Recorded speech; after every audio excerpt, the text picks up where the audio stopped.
Voilà, mais pour l'instant, on va rester encore un petit peu sur cette question de crise énergétique et on va être en ligne avec Alain Marron, qui est le ministre de l'Environnement et de l'Énergie de la région bruxelloise. Bonjour Alain Marron. Il y a donc eu un comité de concertation hier, vous y avez participé, et il y a eu une nouvelle réunion du gouvernement bruxellois ce midi, vous y étiez évidemment également. À ce stade, les décisions concrètes prises à Bruxelles, c'est quoi? On va surtout jouer sur le chauffage et sur les bâtiments publics, c'est ça l'idée? Et on a un petit souci, je vois, de connexion avec Alain Marron. Donc je vais essayer de meubler pendant quelques instants pour voir si on récupère cette connexion avec Alain Marron, le ministre bruxellois de l'Environnement et de l'Énergie. Alain Marron, donc, qui va essayer de répondre à nos questions. Donc réunion du comité de concertation hier soir et réunion du gouvernement ce matin. On vous entend, Alain Marron. Donc je vous posais la question. Concrètement, les décisions prises aujourd'hui en gouvernement bruxellois, c'est quoi? Vous confirmez qu'on va devoir baisser le thermostat, par exemple, dans les bâtiments publics? Oui, il y a des circulaires qui vont être envoyées en ce sens vers les administrations publiques régionales, mais aussi communales.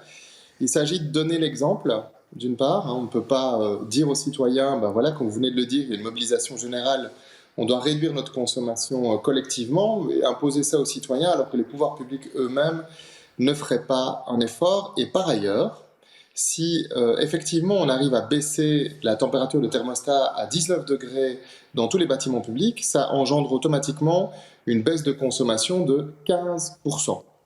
15% de consommation de gaz en moins. C'est donc un geste qui est significatif, qui a un impact global important sur notre consommation de gaz. Et si on fait tous la même chose, on arrivera ensemble, collectivement, à réduire nos consommations. Voilà, donc décision pour les bâtiments publics, ça c'est facile. Est-ce qu'il y aura des décisions coercitives pour les particuliers, les citoyens, pour les entreprises, les magasins, etc. Ou est-ce qu'on restera dans le registre de la recommandation?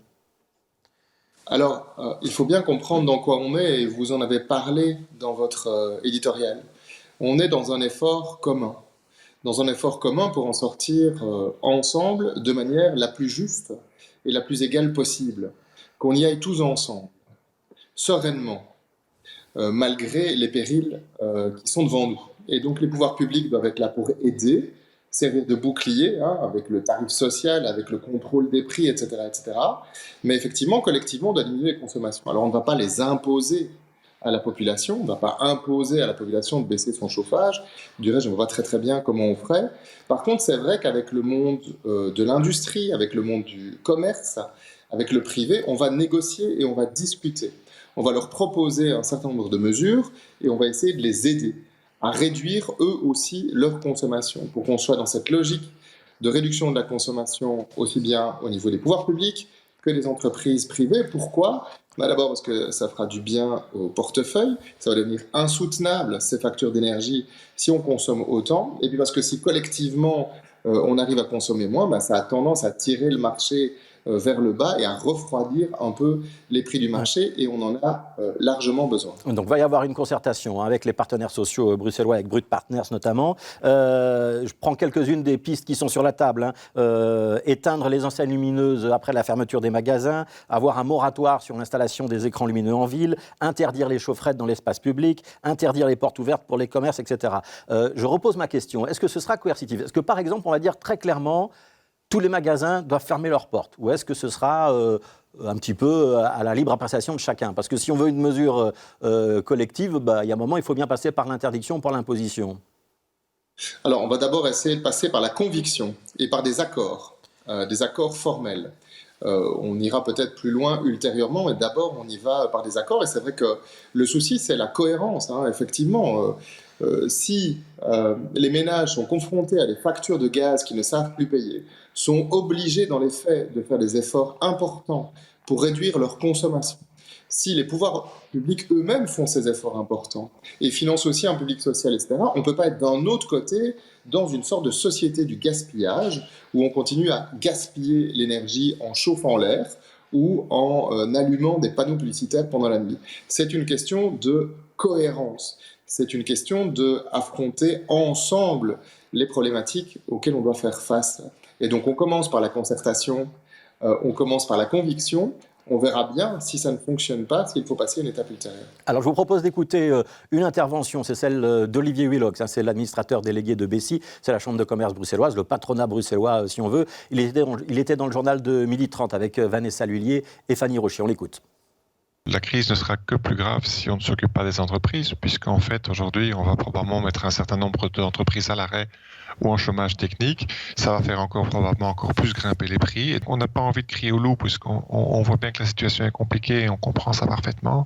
La question, c'est quels sont les bons dispositifs à mettre en place. Et nous avons d'abord besoin. Et une des questions, évidemment, sur les solutions, c'est combien de temps va durer cette flambée.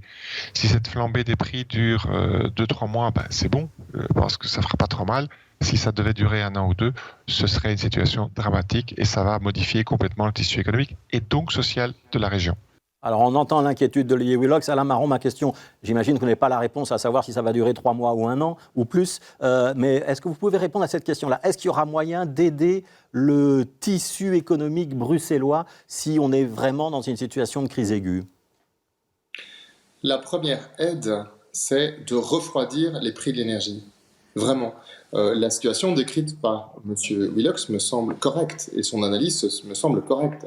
Si il y a des prix très élevés pendant un temps court, ça va. Si ça dure trop longtemps, ça devient, comment dirais-je, ça a des effets délétères sur l'ensemble de la société. Donc ça n'est pas acceptable. C'est pour ça que la Belgique va plaider au niveau européen pour un contrôle des prix. On ne peut pas endurer des niveaux de prix comme ils sont annoncés, comme c'est déjà le cas maintenant, et comme ils sont annoncés dans quelques semaines, pendant des mois et pendant des années. Ce n'est juste pas possible, ce n'est pas envisageable. Donc, effectivement, d'abord contrôler les prix. On a un certain nombre de pistes pour les PME, pour les indépendants. Par exemple, le tarif social pourrait être d'une manière ou l'autre élargi vers les indépendants et vers les PME, ça fait partie des pistes. Donc il pourrait y avoir une sorte de tarif social. Il pourrait y avoir une sorte de tarif social pour les professionnels. C'est ce que vous nous annoncez, Alain Marron.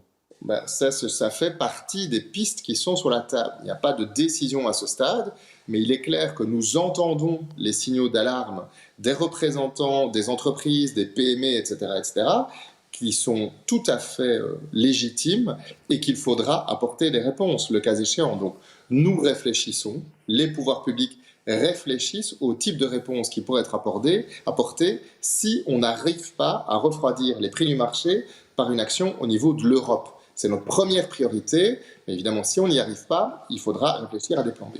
Merci beaucoup, donc Alain Marron, ministre de l'Énergie et de l'Environnement. Je rappelle quand même que le tarif social, ce sont les pouvoirs publics qui prennent en charge le surcoût. Le tarif social pour les citoyens, c'est aujourd'hui une famille sur 3 qui en bénéficie. Merci beaucoup, Alain Marron.